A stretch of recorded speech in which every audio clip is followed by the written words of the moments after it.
Welcome back. You're listening to another episode of the Keep the Change podcast, and we have another very, very important but also scary topic for you today. Mikey, what if inflation is here for a decade? This is a beast, eh? It is. There's so many ways to tackle this. Yeah. And the first thing we're going to tackle is asking the people to leave a 5-star review on one of the podcast platforms, or if you're on YouTube watching, leave a comment to help the old algorithm pick up this channel is actually active now, and subscribe, like, all that sort of stuff. That would mean a lot. Back on social media, put something on your social media. That would be awesome. That would help people understand what they need to do if inflation's here for a decade. Oh, that is a good little caveat at the end there. Thank you. Yeah, nice. I think if inflation's here for a decade, man, that is first and foremost, I think it is. It's going to be here for a decade because inflation is a constant. It's part of the system. It's a feature, not a bug. Like it is a problem. Like the fiat monetary system runs on it. Do you know how many periods of deflation we have had in the last 100 years? Wouldn't a clue. 2. In the last 100 years? Yeah. Wow. So every other time, so this is 1930 to 1933, there was a period, and then a portion of 2007, 2008. Shit. So in 100 years, 95 of them have been inflationary, varying levels, but that's how the monetary system works. Every now and then we fuck it up and overdo it, but it's always there.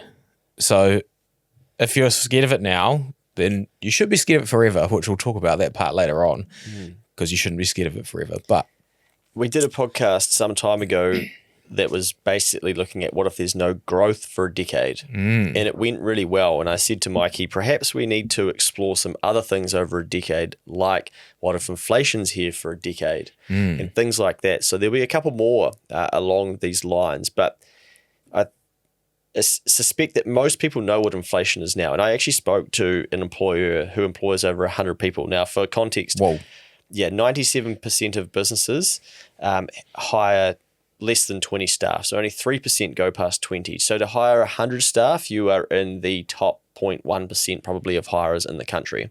Now, he said, it's very interesting to me now because so many of them know about inflation and they come to their discussions around their pay based on here's inflation. And he said most of them get it wrong and they're highlighting some number from ages ago.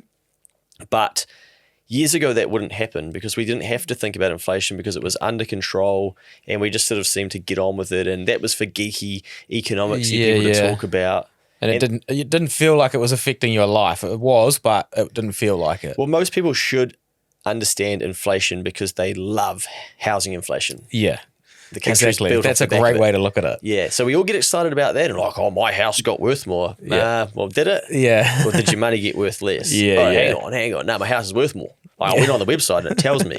So we learn about inflation that way because it's exciting for us. Yeah. But we forget, go sell that. Now go buy next door. Well, shit, that place has gone up the same amount as well. But when it comes to geeky, boring, costs are getting more expensive, I'm not listening to Stats NZ. I don't want to watch that fucking news story. That's boring. But over the last few years, it's almost been compulsory to understand inflation. Yeah. Yeah, man. It's a interesting thing, inflation. I mean, we've done pods on it before about like truly what it is. I mean, here we're going to talk about what it means if it's going to be around in a elevated way for a decade, right? Because we know it's going to be here. We might even have a period of deflation in that time, but we know it's probably like if we're starting from 2021, let's call it 2031 by the time this period is done, it's already averaging like 7 or whatever. Yeah. So we're going to see, I think, at the end of the decade from 21 to 31, it's going to average around like 4 to 5. Oh, 4 to 5 for a decade. Oh, baby. Yeah. And let's set some context for this because basically we're recording this in late February, so it might go out in March. But all the chat at the moment is Reserve Bank got this one covered, mate, be back within 1 to 3 by the end of the year. And there'll be a lot of relief. And so I'm thinking, because I always like to test myself and be like, okay, if I don't buy into the hype, because remember as well, we were told inflation is transitory. So everyone did that. And they said, it's a global problem. So you had 2 reasons not to care about inflation. Well, they were both proven wrong. Yep. Because inflation internally, domestic inflation, is still really high, and it's decreasing in other parts of the world. So the narrative of, oh, it's a global problem seems to have gotten quieter. So we're trying to critically think, fuck, what if these people have it wrong again? And for the next 10 years, we have 4 to 5% inflation. Let's hope for 4 at the worst. But Yeah. but what do we need to know, and what do we need to be thinking about in order for us to accept that if that were to happen, we're not the ones that get blitzed? So this is a little bit of a testing of your thinking so that you don't just fall into the trap of, oh, she'll be right, mate, because they get it right so often. Like, they got us here. Can they get us out? We'll find out. Couple of numbers to frighten you. Uh-oh. Okay. So if we go look at wage inflation over the last 3 years, it's around 6.3%, right? So does that mean our wages are increasing by 6%? Yeah. Yeah, gross. And then we lose gross. our tax off that. Correct. So, yeah, probably 4% after tax. So that's Q3 2020 to Q3 2023. I pulled this data off the RBNZ website, right? What's the minimum wage at the moment? Like 50K, 55K? Yeah, just over 48 from 1st of April. Okay. So I took 55K just because I thought that was minimum wage. I don't know, more or less. Yeah, it's probably closer to a median or an average. Yeah. This is why inflation is terrifying, and why your wages going up isn't always a good thing.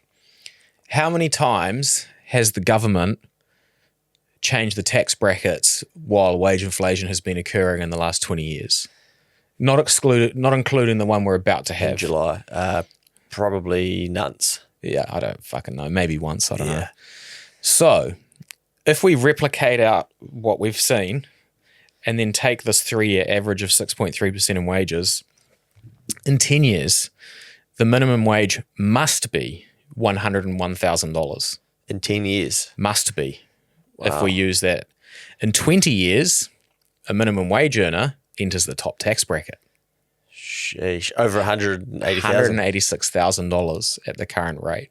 So is that saying the minimum wage is going up by 6% each time, or is that to keep the buying power? Yeah. Yeah. So that's if wages continue to compound at this rate, every single person who has employment in the country will be in the top tax bracket, because they're probably not going to index the tax rates. Mm-hmm. Yeah. You know, they might get some pressure from it, but all you like tax the rich fuckers are going to be in that category. Yeah, wow. So having some critical thinking about this stuff and understanding it and what problems it can cause is quite important, because it makes me go, shit, that's interesting. I would be in the top tax bracket. I either need to work out how to protect myself from that, or just move away from my mind space of like, we need a 45% tax rate, or we need to 39%. Those people can afford it. Yeah, because you're going to be in it, you know? So I think these are the people as well that'll be like demanding that it changes, and they're probably then voting for it as well. So then we fall back into the trap of like, they'll solve it all. We're actually... I call it marketing, but that belief is actually asking for this. You know, like it's your own demise if you go down that road. And, you know, if we take history, it looks like it's coming anyway. So regardless of that, that's just to scare you about inflation, because it is scary. And if we cook it and overdo it, it ruins stuff. And I think if this happened, you know, I don't think it'll be this bad. I think tax rates will move and stuff like that. But if this happened, you'd start not trusting your currency, man. Yeah. Because you're like, hang on, I'm on minimum wage. I'm in the top tax bracket. I can't save because everything's going up at like 6% a year or whatever. The fuck is left for me? Fuck the dollar. So they're going to have to be careful, which brings into like the conversation, like the big blue bank came out earlier in the last couple of weeks being like, more hikes coming. And I'm guilty of it, man. Like September, October last year, mortgage 1 year interest rates were, you know, low to mid 7s, and they've just been slowly trending down since then. And I would have called that the peak. Yeah. You know, we went from 7.39 at some banks down to 6.89. And I'm like, that would have been the peak, because the market's also getting ready for these cuts that are coming later on this year. Yeah. And then like, boom, inflation's actually nowhere near 1 to 3%. Nah. Yeah. And there needs to be more work done. And the only tool they have is to take money out of your pocket and force you to put it into your debt servicing costs. Yeah. So you don't go and spend it on $7.50 coffee.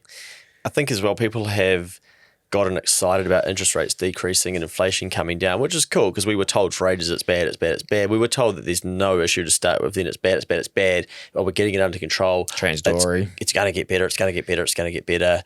So there's that like, we're over the worst part of it, which is fine. But think about how long it's taken from the OCR, the official cash rate, to start going up for us to get here, where people are like bleeding and hurting now. We're at record highs of people being behind on credit. There's record applications for hardship and mortgages and stuff. Like people are, it's surprised me how long it has taken to see this much hurt in the economy.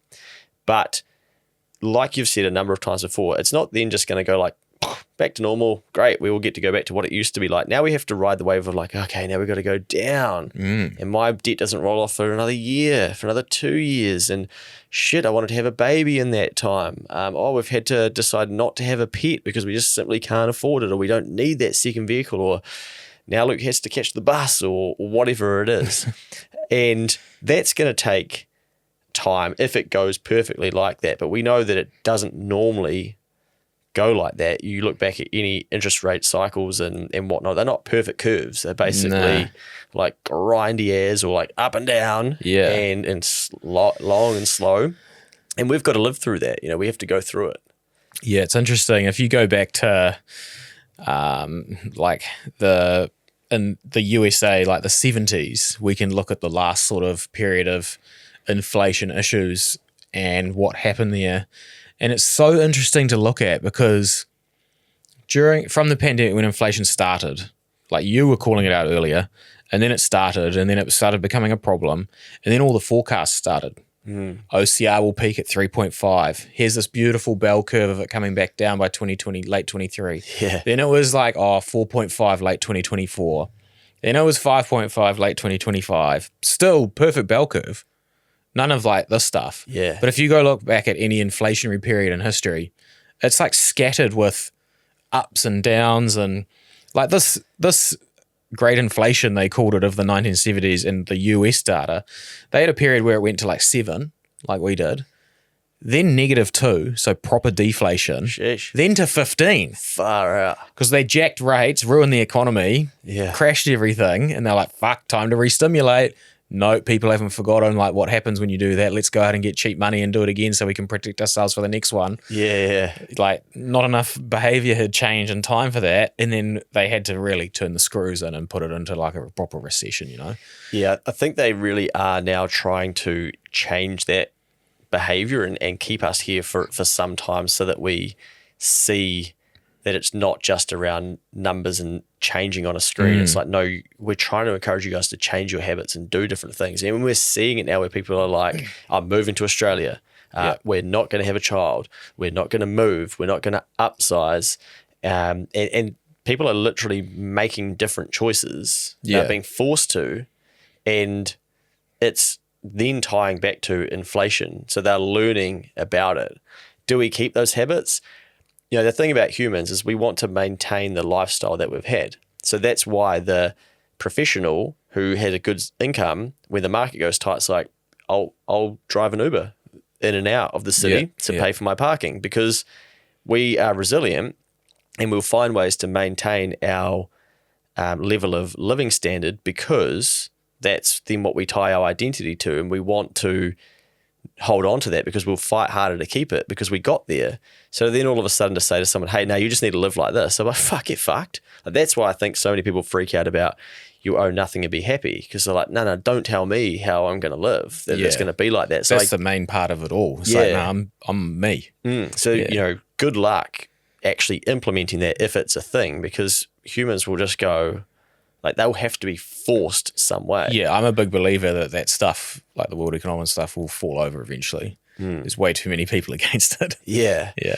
So, yeah, it's going to get messy, mate. I found a couple of things that, so when I started trying to think, okay, what do we put into this pod? So I'm going to go and find some comments from people around inflation. And I read this one, and it was, we've lost faith in money, possibly due to inflation targeting. Why would you save money when it's mandated to lose its value over time?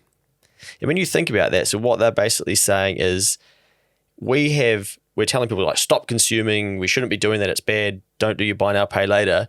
But as we talked about on another inflation, like, please understand inflation now, it's like, yeah, but with inflation, you're basically encouraging Tom, Dick and Harry to go out and spend the money, because we're saying, well, at the end of the year, if you keep this money, it's going to be worth less. Yeah.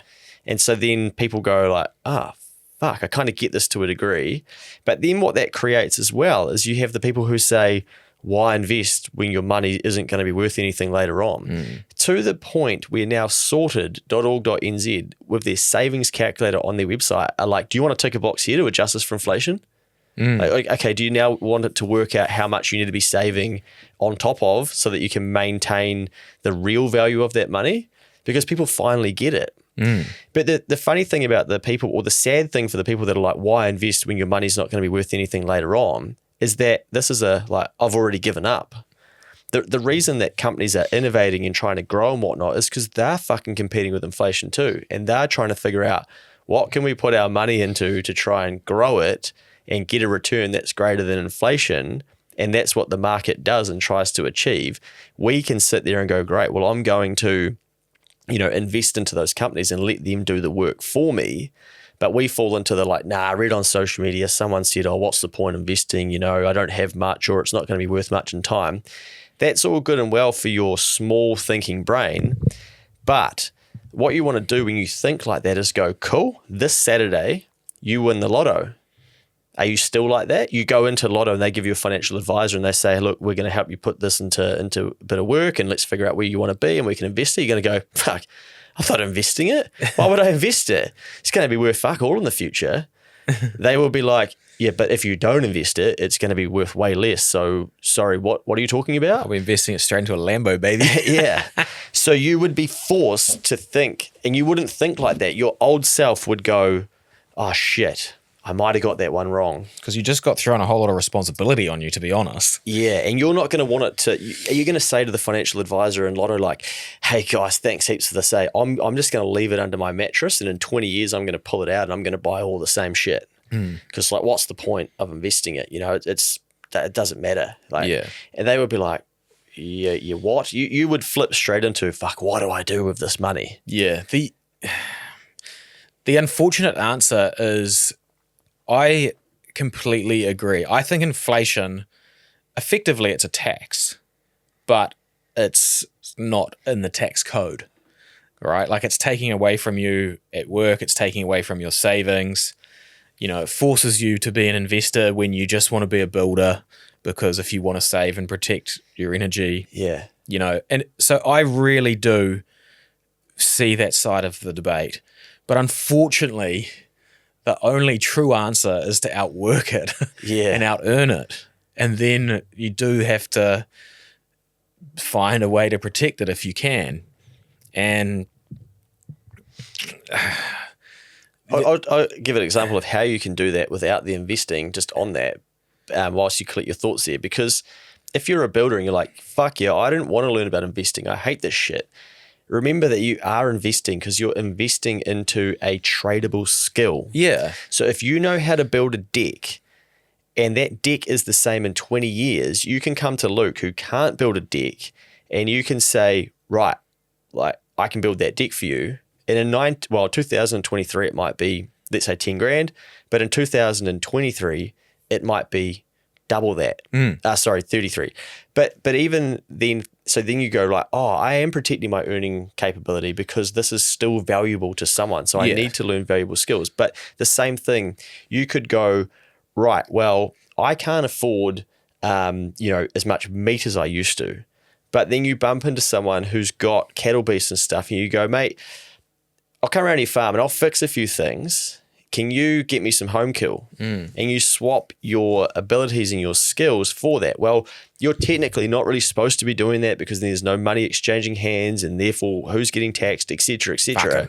But that's what happens. This is also what this creates. Yeah. So, it's not just like you've got to become the world's best investor to beat inflation.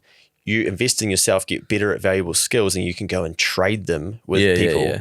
And as a CA, I probably shouldn't be encouraging that, but I'm just trying to highlight the principle of what it forces people to do. A decade of inflation will encourage that behavior. Yeah. And that will already be happening. Especially as you slide into higher and higher tax brackets as well. You're like, how can I do this more efficiently? Because that's how we're wired. Yeah. I don't want to lose 40% of this to tax. Yeah. Maybe I'll, fine. I think that is a really important point. Like if you do nothing investing, which is kind of like me, you better make sure you're trying to grow your income at a fucking chunky rate. Yeah. And, like my personal goals are 30% year on year. That sounds fucking crazy when you start doing numbers. Assets or income? Income. Well, yeah, nice. Okay. How do you grow your income 30% every year? After tax, mate, you tell me. I don't know. Yeah. No one, probably not many people know. But if you start chasing down those goals and let's say you hit 20 or 25 or whatever and then do that over 10 years, I'll bet inflation. Yeah. I'll fucking smash it. Yeah, you don't worry about these 20-cent coins. You start worrying about the hundies, right? Yeah. And, that is one of the solutions to the problem.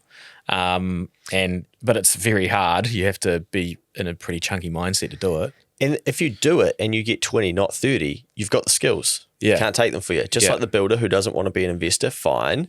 But you now have the skills and you go like, you would get back into an inflationary period and you go like, I know what to do with this. Yeah. Yeah. Okay, sweet. I'll look out for what could I trade my skills for in return for? It is. You are a builder behind the scenes. It's like, I say that like comparison, then you've got the ability to read a profit and loss. You've got the ability to understand inflation. Like you never lose those things. And when that means that, and they can't be taken away from you either. Yeah.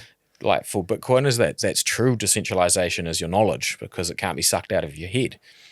But when that happens, that frees up space for you to go and learn the next thing. And these building blocks start occurring. And then you think, man, at 50, I'll be really capable of making money because I would have just done this and this and this and this and this. And if you think that the person that has all of those skills combined and put together can't make $1, it's not even believable in my mind. Of course you're going to be capable. Yeah. So yeah, I do feel for that side of the argument about inflation and it's wrong and I fucking agree with it, but that's the answer. So next comment, mate, is we don't save money because we think it won't hold its value, which is exactly what we've been talking about. We pour our money into various markets, which then go up and benefit those at the top. Yeah, well, the share market and the housing market and all of these things have become inflation hedges over time. That's because the human can't trust their dollars. We go and find something else that we think we can trust. And like those, share market, a lot of the time it's productive assets like businesses and things, but a lot of them aren't. A lot of them are fucking zombie companies and shit. We're just following the crowd because we don't trust our dollar. Subconsciously, we're like,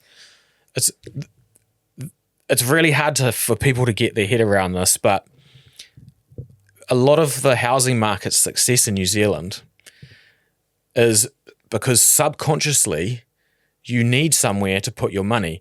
If I give you $200,000, or if you go to work and earn $200,000, your deposit, if you put that in your transactional savings account or even an interest-bearing one, you know that in 20 years, money ain't worth shit.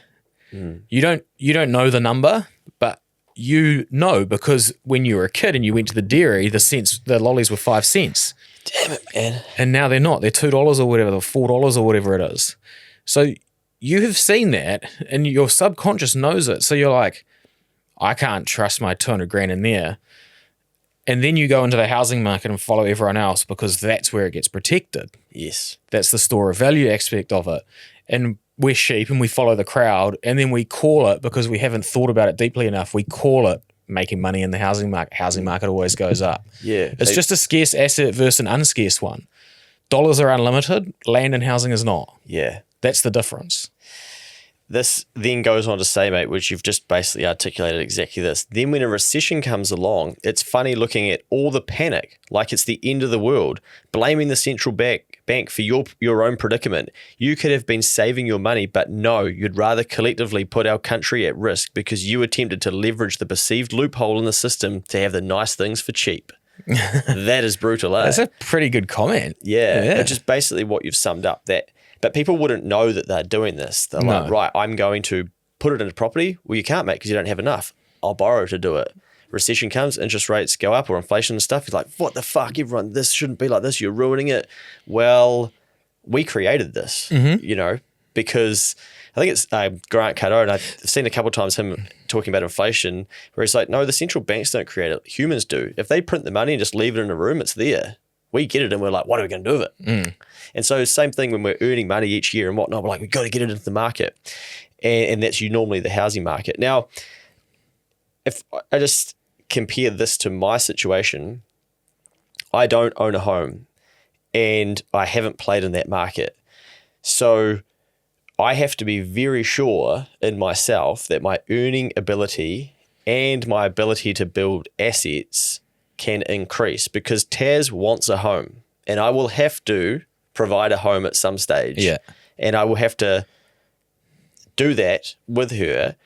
So I have to try and convince her, like, don't worry, houses are not getting more expensive. They're actually getting cheaper for us. Yeah. That is very hard to understand. And still, I can see people who I try to explain that to, they're just like, but they're going up. What the fuck are you talking about? They're going to be more expensive. Yeah. Mate, yes. But here's my balance sheet at the end of March 2022. Here is it at the end of 2021, 23, and now into 24. Tell me, is that figure increasing faster than housing inflation? Yes or no? Yeah. Yes. Tell me, is my income increasing and therefore the tax that I pay over those years? Yes. Do I need to be scared about inflation? To some degree. But am I running a different race and it's then less of a worry? If I take my foot off the gas and don't do the right things, or if we have a massive downturn into the things that I've invested into, I'm fucked. But housing will be cheaper as well. But what am I gonna do? Go, I gotta play catch up, man, because I fucking got this one wrong. Well, like, I couldn't control that. So, I think it's a good example of, naturally we think, right, okay, we've got to put the money into housing because that's going to protect it. So it does happen. I'm choosing not to. Then that means I have to then figure out, okay, mate, if you're certain, you are the protection. You better fucking figure this out. Yeah. And that is what's playing out there but then, there's people who can't get into, but all they want in their life is to own a property. But this environment that we've now got to has meant that it's really hard. But what we're talking about here, how like the value of the property isn't necessarily going up. They don't know that yet. And a lot of people never know that in their lives. If you did know that, it might not be your only goal in your life to own a home. Yeah. You might actually think. True. You might actually think, oh, I could go and do something else that I like and not be strapped into serfdom with a 30-year mortgage. It's very, like, for me personally, it's very freeing. Like, I'm bolted to the fucking industry. Yeah. My company relies on it. But knowing, for me personally, in my personal financial situation, that I don't have to be a part of like the FOMO or anything like that, because I'm more interested in business and being productive and growing that side of it, because I know that I can outstrip the prices of houses. So freeing. Definitely. And I think, like, it's jammed down our throat. The media jam it down your throat like every day. It's the thing people talk about at barbecues. Like, it's, get on the ladder, man. Yeah. Where's the ladder going? Yeah. What the fuck? Just the ladder. Where does the ladder go to? Because the ladder usually finishes somewhere. Hang on, no one's ever asked me that. Yeah. Like, if I get to half of where I think I want to go by the time I'm 50, I'll be able to buy any house I fucking want in the country anyway. Bang. Financial hardship up 32% year on year. I'd hate to be feeling that right now. That's a grunty number, eh? That sucks, man. That's to the end of February. Now, obviously I focus a lot on business, and looking at the Centric data, says small business owners facing higher levels of mortgage stress in the current climate. And I've seen this because I've noticed the change in business owners and their conversations, and they're talking business, and all of a sudden it comes back to, yeah, but my mortgage, yeah, but my interest rates, yeah, but like we need to earn this because of what's happening over here. And that's tough because for a lot of people, they have an income level through their job, and then the bank then says, well, you can borrow X, Y, Z, and so then you create your lifestyle. Which is based on your income, people. Like the deposit is one part, the other part is your income. Yeah, and you then basically live your life based on those two things, what your income is and therefore what you can borrow and what you can afford, and you mold it around that. Business owner, hey, January, for instance, like this is really good for people to understand. January, most businesses only did 2 weeks worth of trading. Yeah. And guess how many Tuesdays there were in January? 5. Imagine running a payroll 5 times in January if you pay people on a Tuesday. Yeah. When you're having your holiday and chilling out and pay now, fucking buy now, pay later and shit in the malls. Yeah.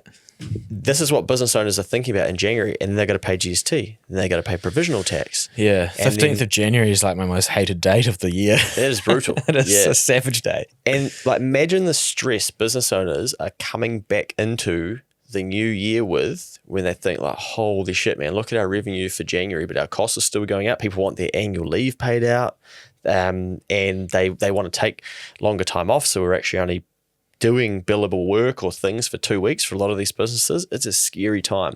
And it says, so small business owners facing high levels of mortgage stress in the current climate. The chart tracks the levels of residential mortgages at 30 days 30 days past due across different classes of business ownership. There's higher and increasing levels of mortgage stress is shown for sole proprietors, which is 71% of businesses in New Zealand, compared to that of non-business owners. So business owners are bearing the brunt of this because as their business incomes and profits are decreasing, then they're like, fuck, how do we pay for our mortgages? Sole proprietors that own 2 or more businesses are experiencing even higher levels of debt stress, more than double that of non-business owners. So you think it's tough as a non-business owner?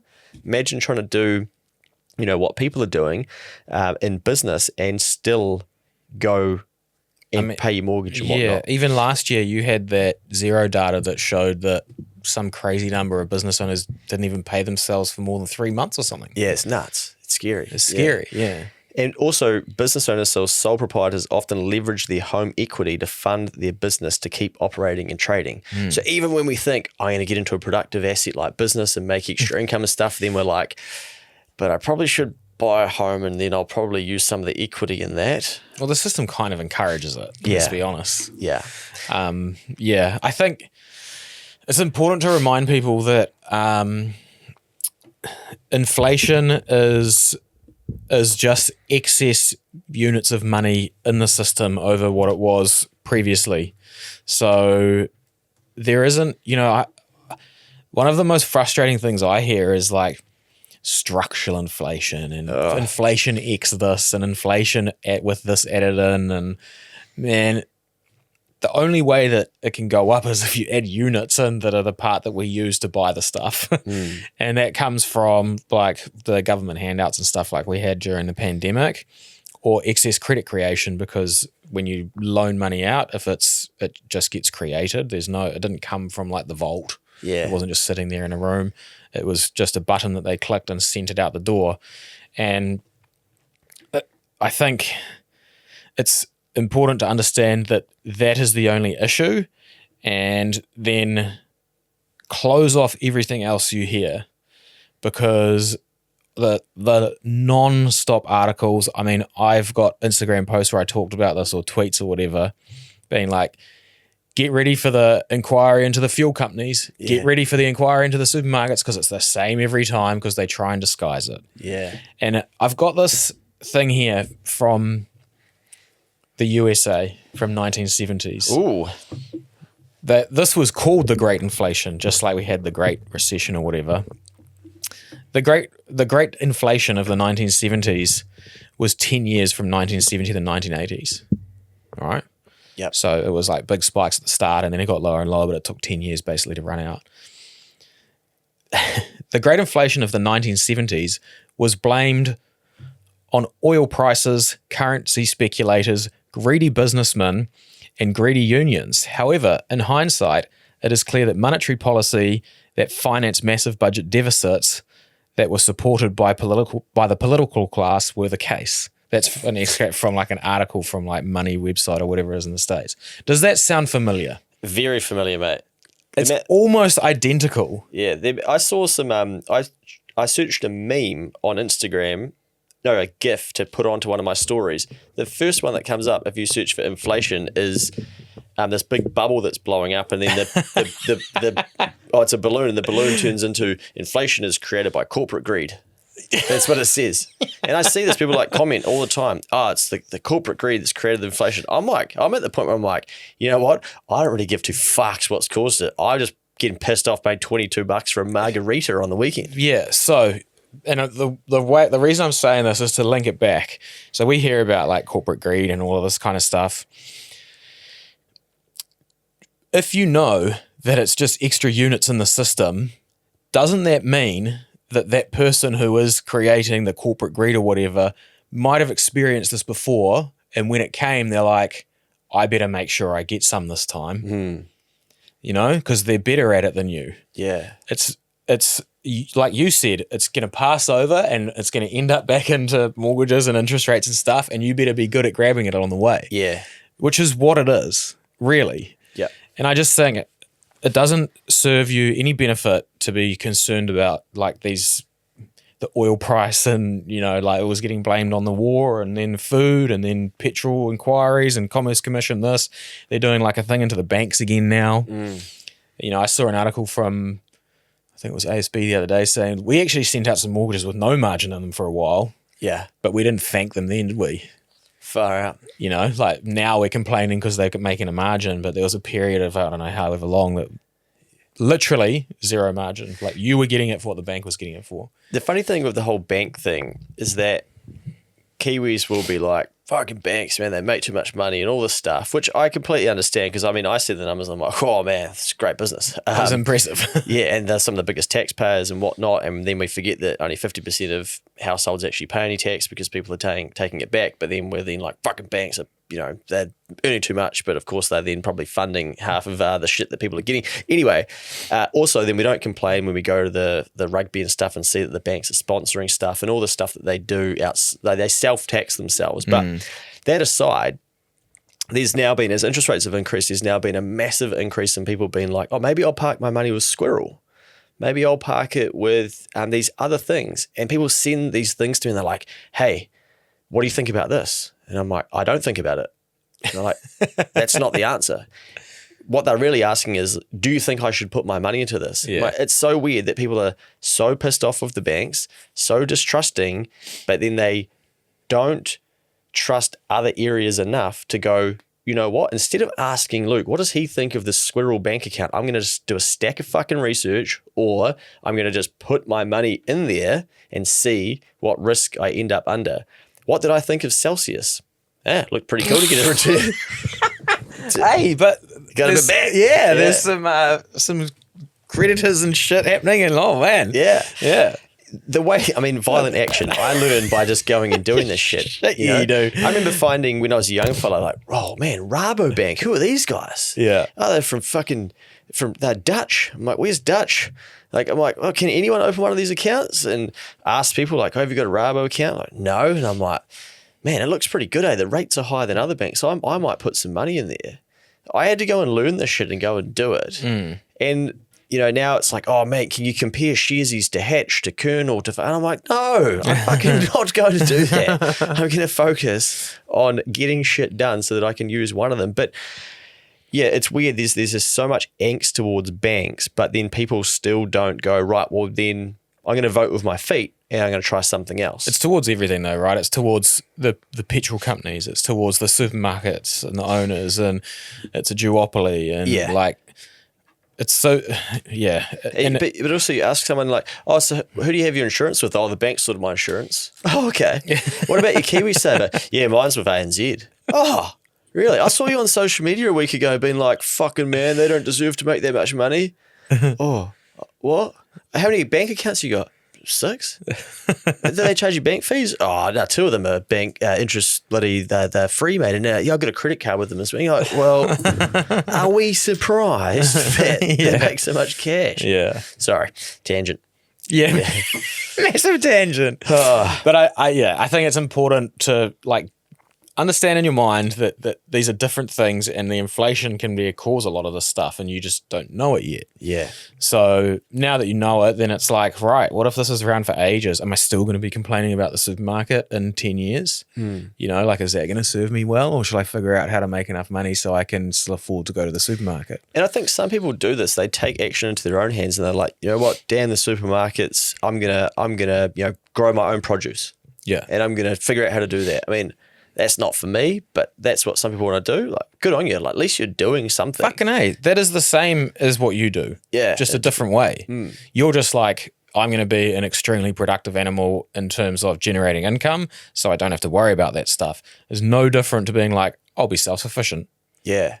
Because then I don't need that part of my life to be affected.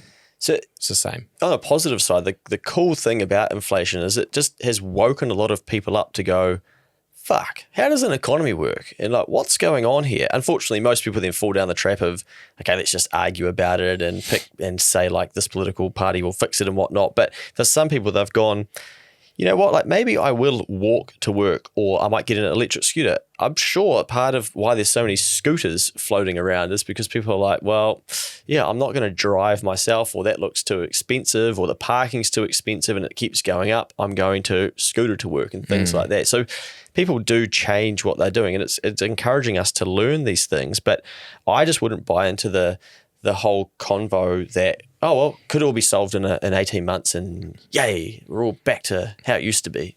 Yeah, man. The talk of rate increases and that bad, what do they call it? Onshore inflation or whatever that means. That tradable, non-tradable. Yeah. Like when that non-tradable came out, I was like, oh, I put a post up straight away. I was like, by the way, this isn't good.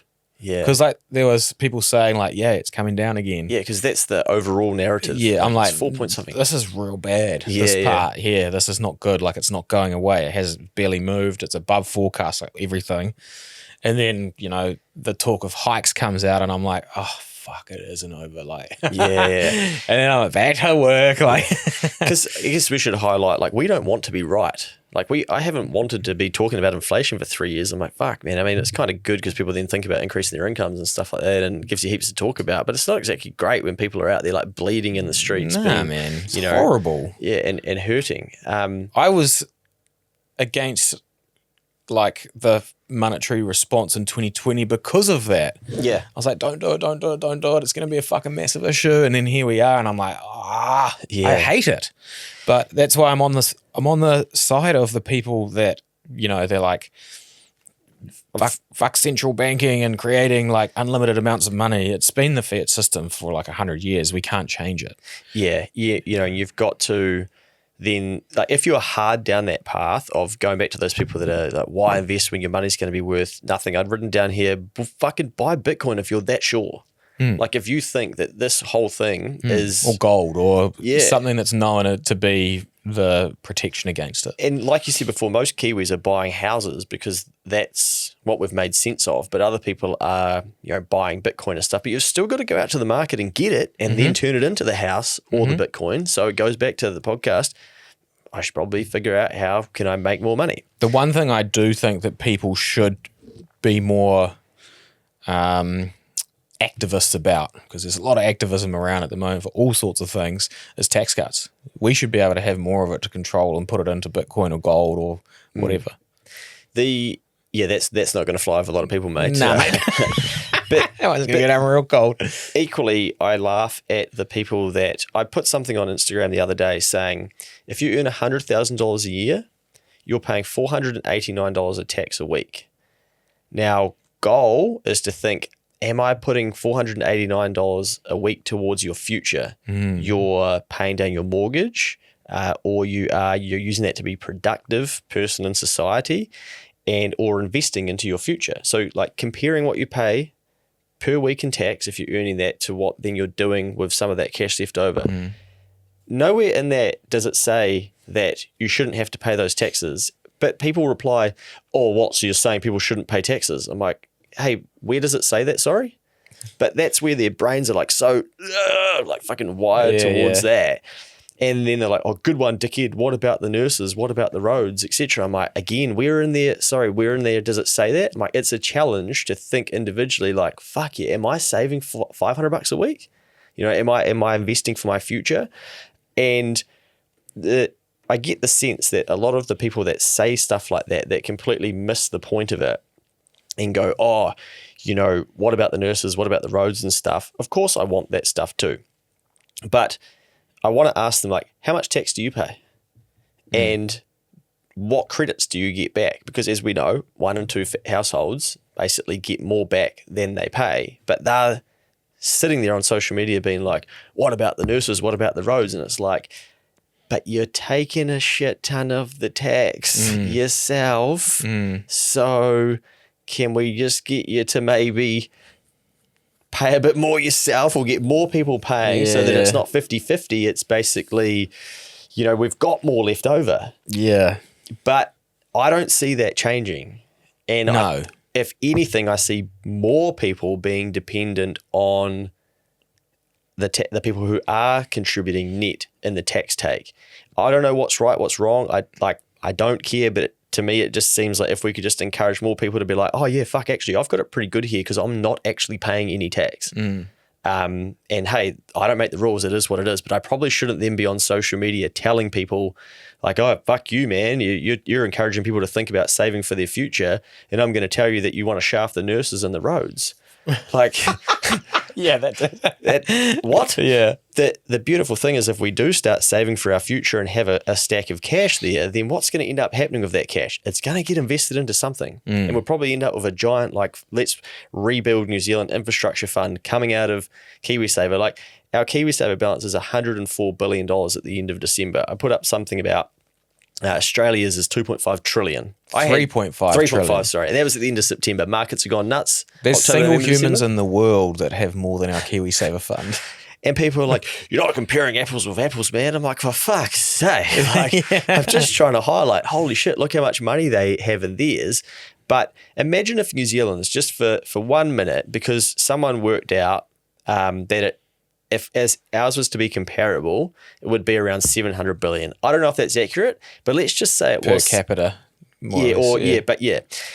And let's just say it was $700 billion. Like, what does New Zealand look like in 2023 if we have a $700 billion amount of money sitting there that can get invested into shit? Like, there would be a lot more cool shit happening, and there would be a lot more like, okay, well, smart people would figure out this space and they would go, well, look, we've got a $50 billion fund over here, for instance, that's going to just nail these key projects, and more of that stuff, I think, would be happening because as there's more money in things, it just creates more. And it would create more of that wealth effect as well. And I think that's what we're lacking because we don't have large stores of cash. We've got it. We've put it all into housing. That's our wealth effect. Rippity, awesome me. Other people are like, well, I'm fucked. I can't even save for a home because we haven't indexed the tax rates. And now inflation is meaning that my bag of lettuce is $7.50 and half the fucking things are dark green. And the corporate greed bastards are ruining me every time I go in there. And the parking as well has just gone up. So there's this massive rift with it all. But if we just had more cash somewhere by teaching more people to be able to build some of that, then what ends up happening? And we would end up having not just a wealth effect from property, but from, oh shit, I've got our average KiwiSaver balance is $30,000. Imagine if it was 210,000. You know, because people are like, you're not comparing apples with apples. Well, here's a comparison. The average in Australia is 240K Australian, so probably 260. Average in New Zealand is 30K.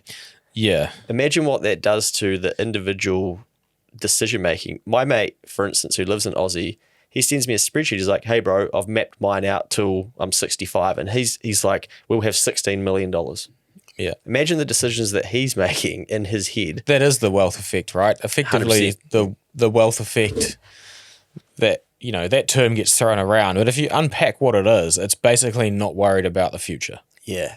So if you know that there's a stack of inflation protected funds over there. That means that, when you are 60 or 65 or whenever you can pull it out, 65, that you don't have to worry about anything then.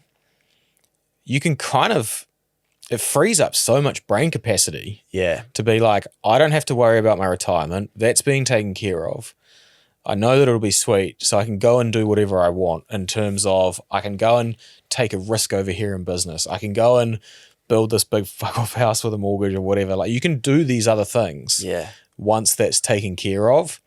And if you sit on the inflation will ruin everything, it might do, but I'd rather be trying to hedge against it than just sitting back and letting it eat your future. Yeah, and be consumed by it. Also, I see the argument as like excess and long-term inflation has caused the reason for these things to exist. But they're there, so you should use them now. Like, in a perfect world with perfect money, you should just be able to like go to work, do what you're good at, be a mechanic or whatever, and then just save what you've got left over and know that it won't die. But unfortunately, we don't live in that world. Yeah. Maybe it will come one day, but it's not here now. So now we do have to go and do KiwiSaver or paying off your mortgage or buying a rental if you want to do it that way, which way around it you go. But like, this should be scary enough to make you feel like there's not an option. This should force you to be like, okay, I need to put some effort into thinking about this long term because it's going to get ruthless if I don't. So I need to go and sort that out. I want my $3.5 trillion KiwiSaver. And then once that's taken care of and I know that I can see those numbers and map them out and know that I'm going to be protected at retirement, then I can focus on over here and fucking go smash it. Yeah, nice.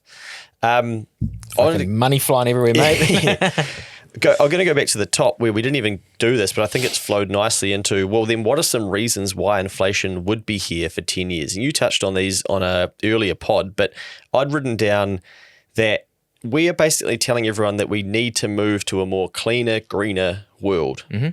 And I remember watching something from someone in the oil space, and they're like, go ahead, fill your boots, but the less you invest into our industry, the more expensive it's going to be. So you better fucking figure it out real quick. And I was like, oh, wow, that doesn't sound good. Yeah. And I guess what I'm highlighting there is that that's not going to be cheap. No. To just, if that's the answer that we think it is for the entire world, then that's going to cost money. Yeah. And that's going to have to happen. And who's going to pay? And I saw something yesterday from the power companies, and they're like, oh, your power's going to go up. Yeah. Oh, interesting. And what does power flow into? Everything. Yeah.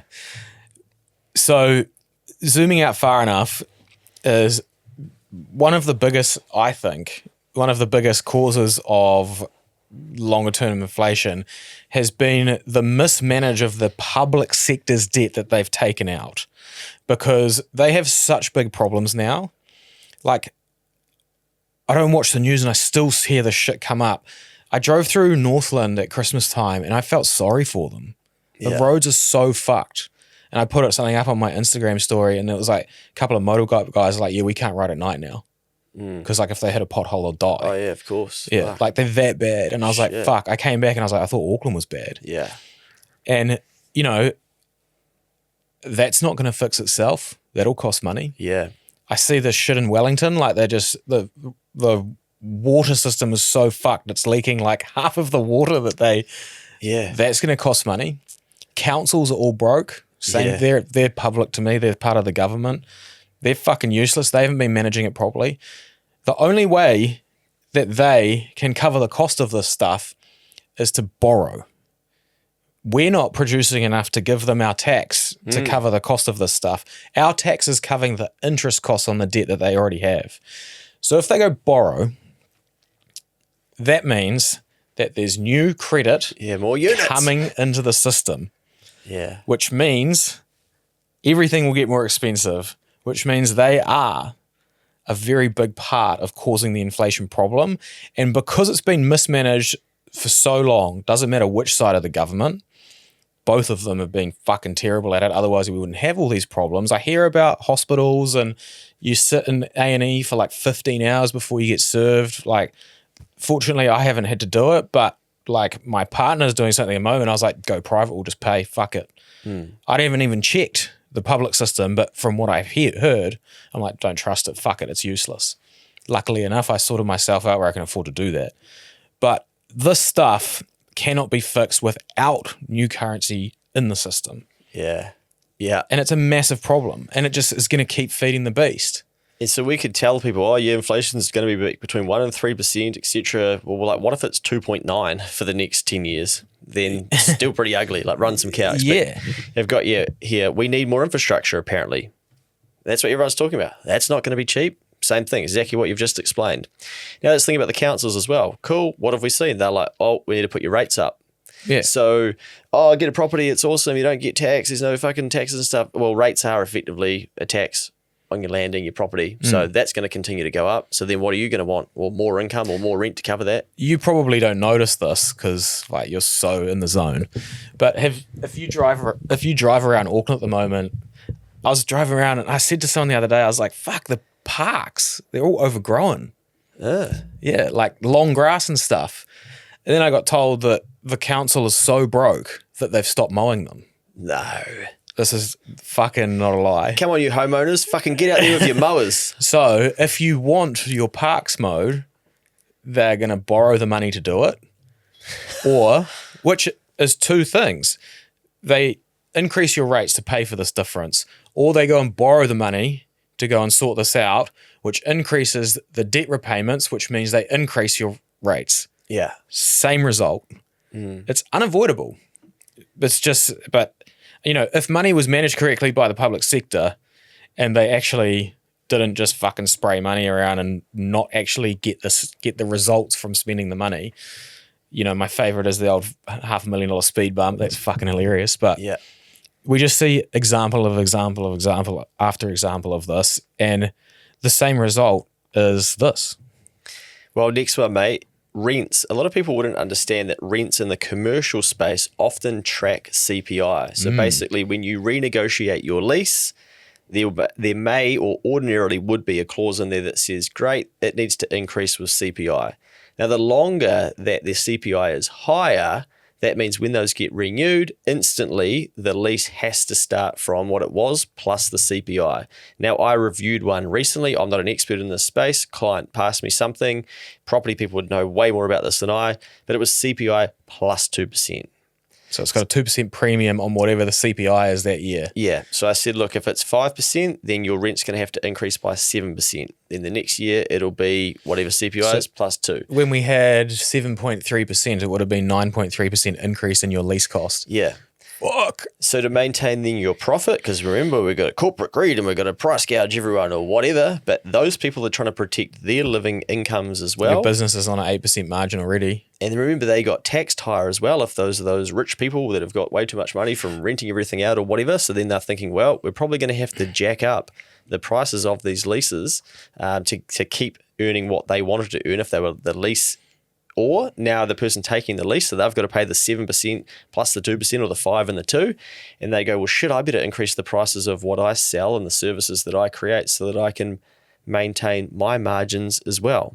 So the longer that CPI is higher for, the risk is that rents go up too, and that feeds into everything.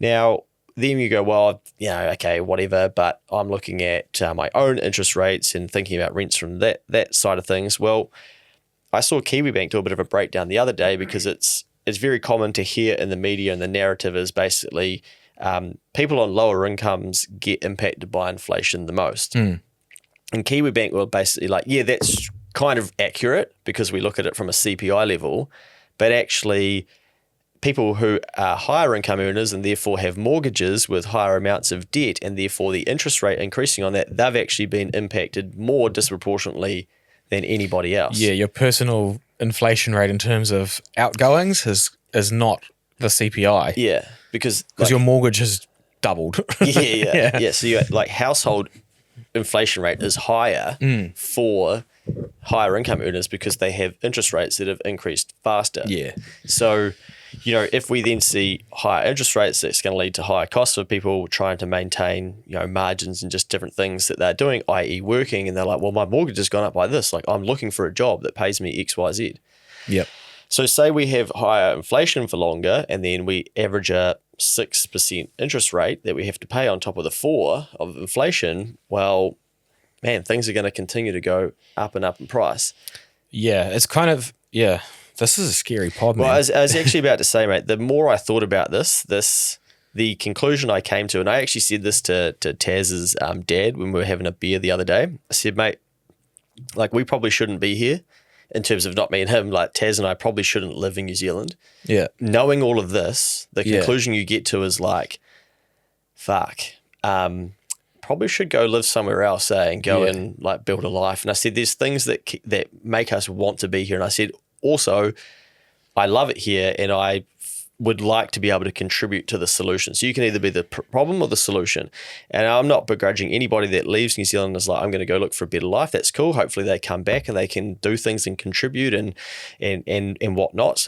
But I can see why so many people are just like, fuck. Like, once you learn a bit about this stuff, and he even said to me, he was like, mate, like, looking at people your age, like, we wouldn't blame you for leaving. Yeah, the amount of the boomer generation that I've talked to that have said, like, what are you still doing here? Yeah. Like, it wasn't like this when we were your age. I had clients in 2022, and like this one guy would ring me and he's like, you booked your flight yet?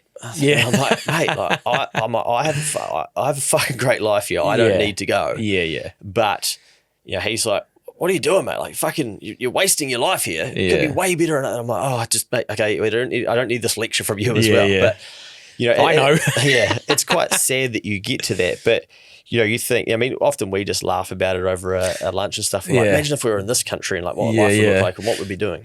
The thing is knowing about this stuff is part of knowing the solution, right? So, like, the part, if you don't know this stuff and if you haven't thought about it and the cost it will have on your career or lifetime of your wealth, really, your personal wealth, then you can get stuck behind. But once you know about it, it's like, oh, okay, cool.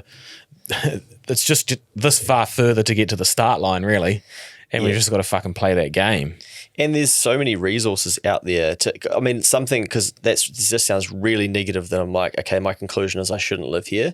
But equally, I often say to Mikey off the mic, I'm like, mate, if guys like us can't figure out how to have a good life here, like, what the fuck? You know? So it's very easy to look and go like, it would be better over there, or would make more, or the taxes wouldn't be as high, like all that shit. But that's very easy to do without actually knowing what does it look like. Could move to Australia myself and get bitten by a fucking spider that can kill you. Yeah. And it was all for nothing.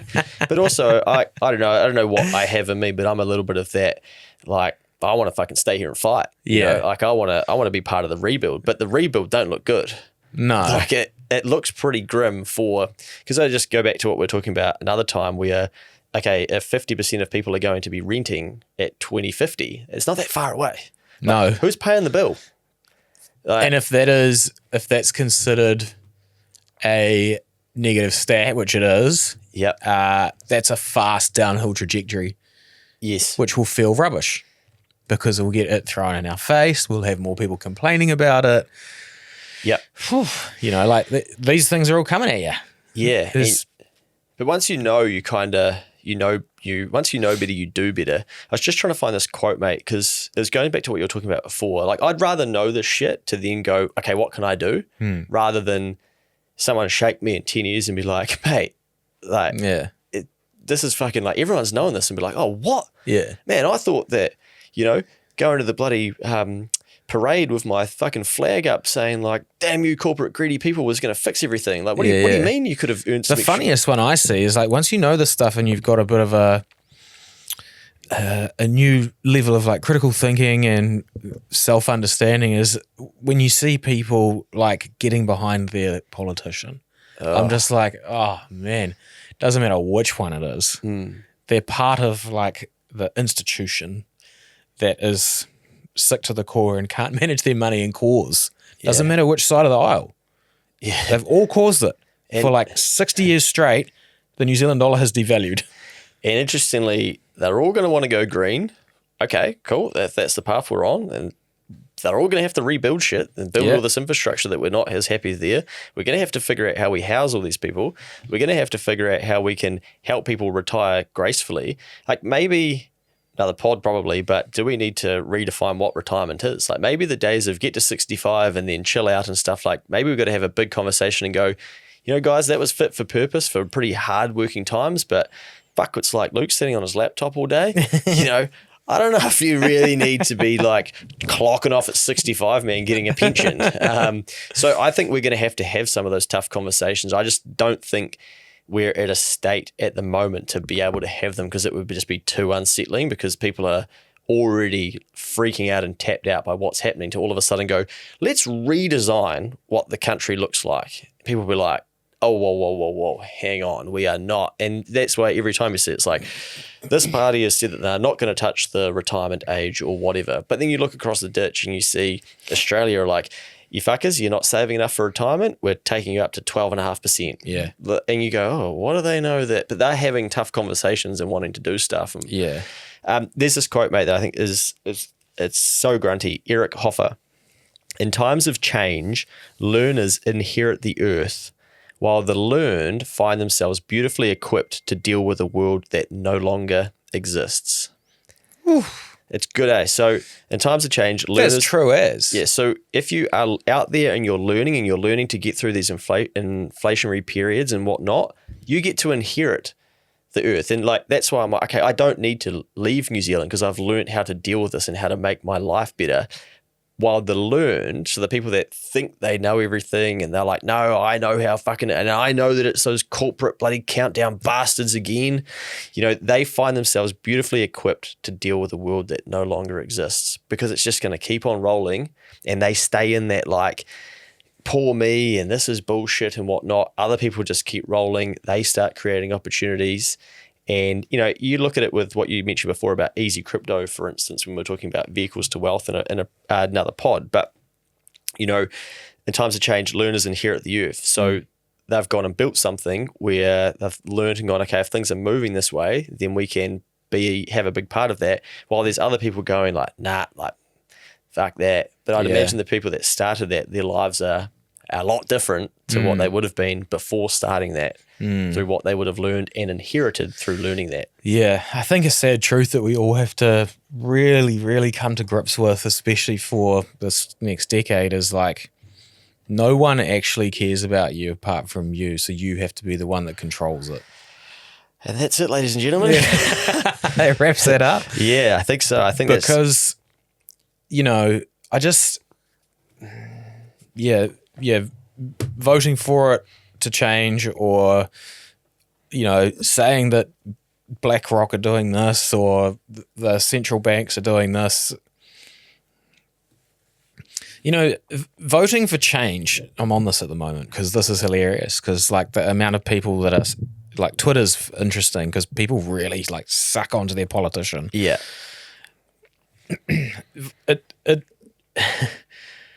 It's not going to help.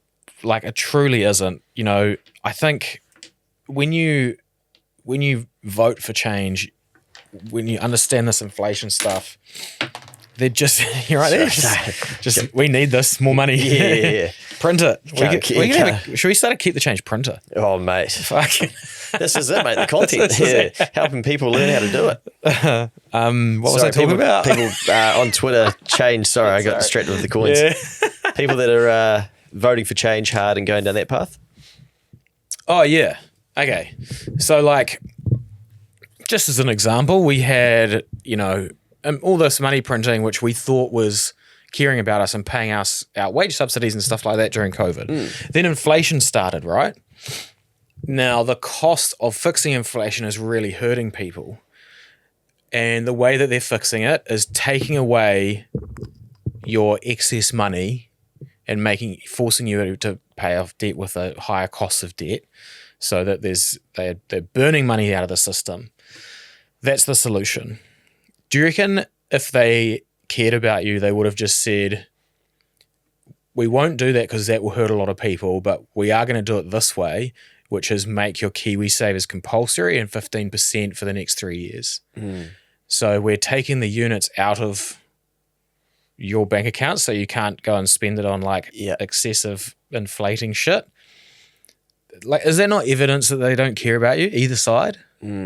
Now they're like, nah, fucking jacking up rates, baby. It's just the tool that we have. Some of you are going to lose your houses. Yeah. Like, so I just don't think someone will say like the money goes to someone and then it gets spent out the bottom anyway, and then inflation continues, but which is again evidence that inflation is just more units in the system. But rather than going to interest rates, wouldn't you want it going into building your wealth? Yeah. And they could have controlled that, and they didn't. There's a final comment here, mate, that I missed before, but I think this one's really important. And basically someone said, we have only had stable inflation in recent decades because the global waters have been very calm. Now the water looks like being a lot more choppy. So is our inflation targeting regime fit for purpose? Sound familiar from a couple of years ago, mate? I think you can guess my answer. Hell no. We need a strategy for dealing with imported price spikes that doesn't rely on torpedoing disposable income, culling jobs and businesses, killing house building, and actually making goods and services more expensive. It's a dumb strategy, letting imported price shocks embed into our economy for many months until the central bank manages to cause a recession. An inflation episode has also been prolonged by higher rates. The cost of credit has replaced high input prices as the main driver of businesses' costs. Now, it gets like pretty technical, but if we just go back to the top bit and just think about this, we have had stable inflation in recent decades because the global water has been calm.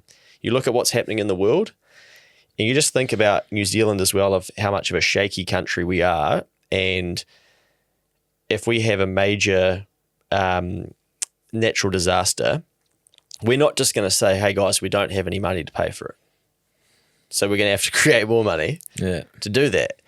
Is it likely that something will happen in the next 10 years? Yes.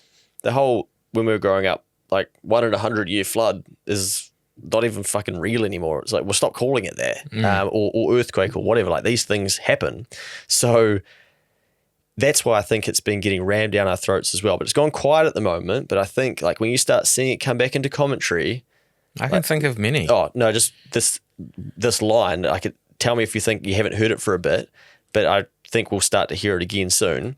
Is yes, but we have a very low level of debt compared to other countries. Yeah, fucking hell, here we go. So when shit gets tough and we know deep down, like, okay, we're going to need to build some shit, fix some shit, whatever, change some stuff, the narrative will be reminding people we've got very low levels of debt compared to other countries, especially compared to GDP. We'll get the comparisons out of Australia and whatnot, and America and these different countries, and then it will be like, bang, we're going to look at doing this massive change. Or like, here's our response to the cyclone or the next natural event that happens. And everyone will go, well, sweet, A, you can't not fix that, and B, yeah, you told us. Like, we don't actually have that high levels of debt.